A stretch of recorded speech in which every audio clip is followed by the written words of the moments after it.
And then the light bulb went off in my head, and I was like, I got to get that SAG insurance. And we had our first child, and he was 1 year old, and we were at his birthday party with our family and everybody around, and I had him on my lap, and I was rubbing his shins as we were singing happy birthday, and I felt a lump on his shin, and it was really concerning to me. My mother-in-law, my mom, everybody touched it, and they're like, oh, it's just, it's baby stuff and he'll grow out of it. And I was like, that didn't feel right. So I convinced my wife to make an appointment and stuff, and we took him to the doctor, and they did x-rays and they looked at it, and then we knew something was up because they immediately sent us to Children's Hospital. So we went there and they did more tests and stuff, and fortunately but unfortunately, we got to a certain doctor that told us that he had something severe, and they called it neurofibromatosis.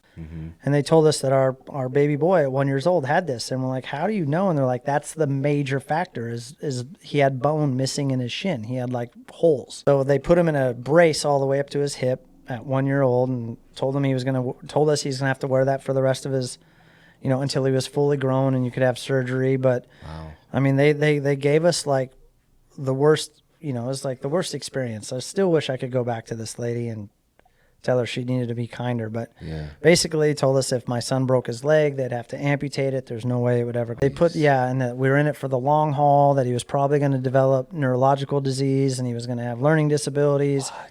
Yeah, we were brand new parents, and we were just freaked out. And it was life-changing, buckling up, and we found a doctor that basically wrote the book on neurofibromatosis. And simultaneously, my boss from the auto body shop came to me, and because my son had that, then he was deemed high risk.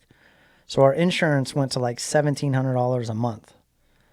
So my boss was like, I love you. And it's right during the 2008, 2009 recession. Oh, yeah. And so his business was going down, and he was like, man, I'm doing everything I can to keep you employed, but I can't pay your insurance anymore. So our family was like, we had bought our first house. We're living paycheck to paycheck. We can't pay for, we're barely making it by. And we couldn't get the insurance. And then the light bulb went off in my head, and I was like, I got to get that SAG insurance. I got to go see that other doctor. Our insurance wouldn't let us see that other doctor or pay for it. We had no money. Hey, I need to do stunts. I need to get that insurance. My son, this is... And so everybody was really like, okay, we'll keep our ear out. We'll keep our ear out.